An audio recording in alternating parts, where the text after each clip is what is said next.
There are too many dumpster fires to count.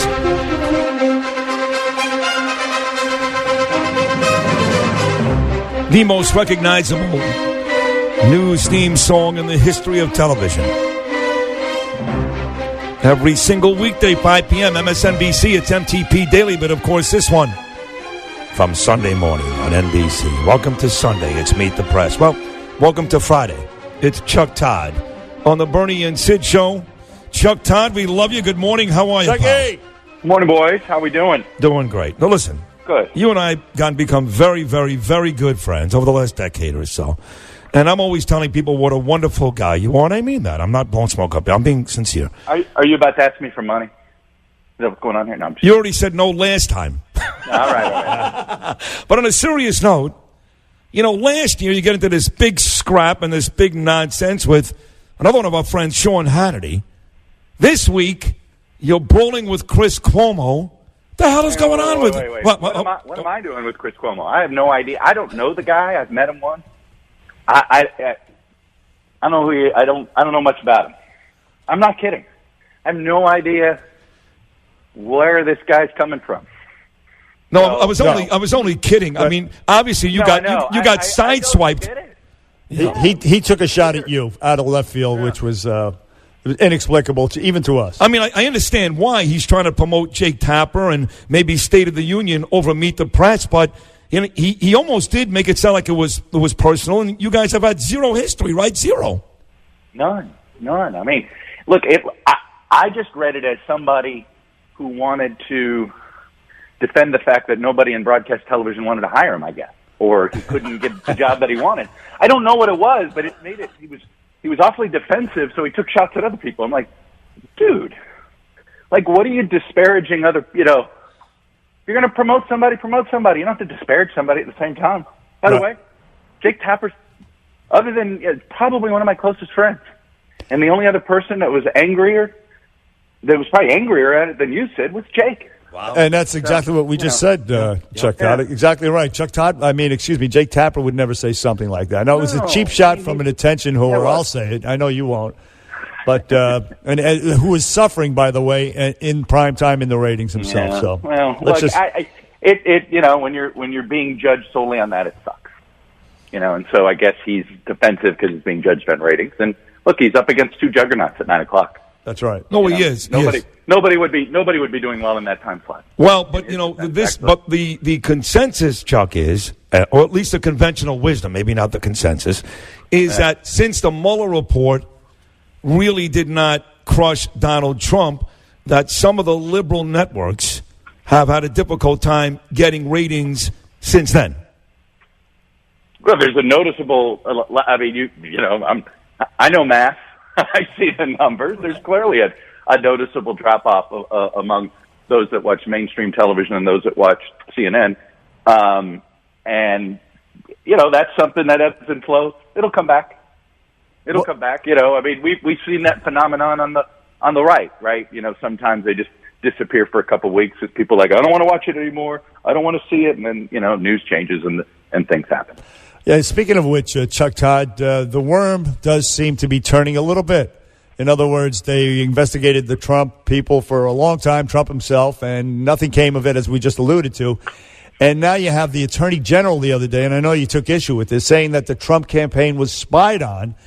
And whether or not you like the word, the fact is they were surveilled by the Obama administration and the FBI, and he was wondering, was it predicated justifiably? That's the question. And you say what to that? It's a fair question for a civilian. The Attorney General of the United States, after 3 different investigations that he has access to, he knows the answer. Here's my frustration. We already have a lot of people on the right that doubt the integrity of the Justice Department. If the whole point was to try to clean up the integrity of the Justice Department, don't sit here and put out, where he himself admitted, he goes, well, I haven't seen any evidence, but this is what I think. He played pundit. The problem is he's the Attorney General. He didn't have to play pundit. He has the information, and he did it in such a way where now he's look, if you think the Justice Department was politicized, don't act like a political actor when you're there. Well, he was asked. He was asked the question. Well, but he didn't have to answer as a political pundit. He could have simply said, I'm looking into all of this. I've been there 3 months. I know there's an inspector general's report. He could have said 70% of what he said, but he went through he just looked like a pundit on Hannity when he has the information. That's the aspect of this. And all of this has been investigated. So, again, he came out and used political rhetoric at a time when I think all of us are exhausted from the idea that we're worried the Justice Department basically works depending on your political affiliation. Right. That's fair. Chuck Todd, MTP Daily, Meet the Press, of course, on Sundays. So Trump used to like this guy, like a lot of folks. Now he's like, go arrest him, kind of like Michael Cohen. But how big of a story is it for Meet the Press that after 7 years of hiding out in a London embassy, the authorities dragged Assange out of there this week, like supposedly they dragged Omarosa out of the White House. Like we've been dragged out of bars in the past. Is that a big story for you coming up this Sunday? I don't know. I mean, I thought David Letterman had retired. I didn't know he was hiding in an Ecuadorian embassy. Right.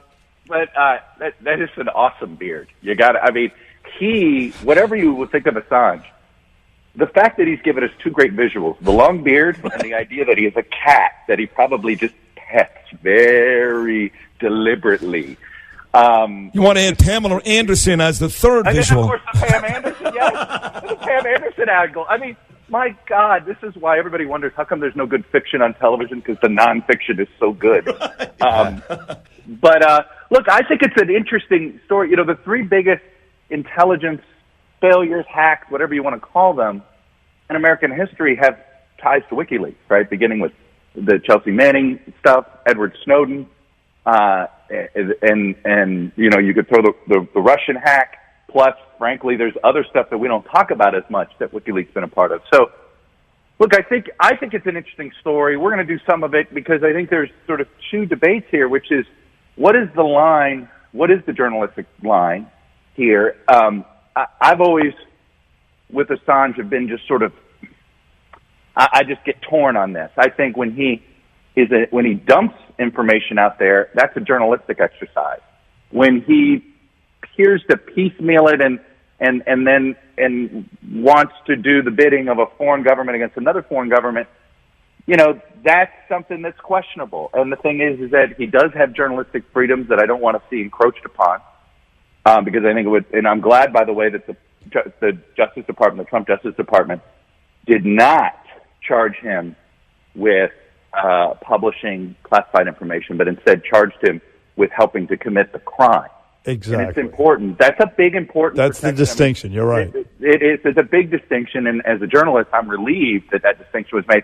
Because frankly, had it not been, then a whole bunch of us would have ended up filing on behalf, filing lawsuits or other sort of supportive legal documents on behalf of Assange as news organizations. So and I think the Justice Department knew that and figured this is cleaner.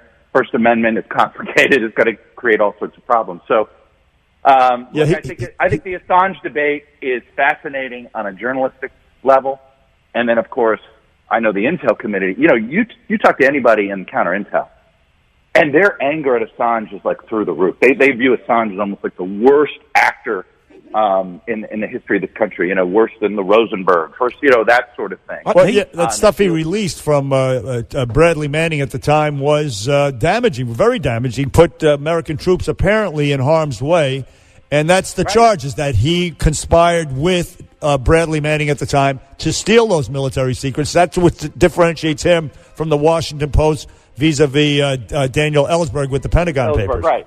No, it's the idea that he helped commit the crime. Right. But I'll tell you, it is. I think this is going to be a tough case for the United States to prosecute. No. I really do.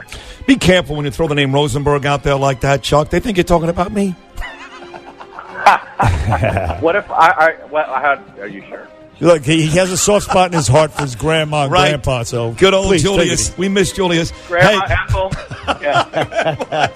hey, Chuck, great job as always. We'll be watching MSNBC later on Thanks, today, and of guys. course Sunday morning NBC. Great job, Chuck. Thank you. Thank you. All See you, right, brother. the great Chuck Todd. We'll take a short break. When I get back, we'll hit the big sports stories of the day. How about the Mets? How about Pete Alonso? Sole possession of first place for Bernie and Sid's Mets. We'll talk about it, but after these words. Bernie and Sid in the morning, 77 WABC.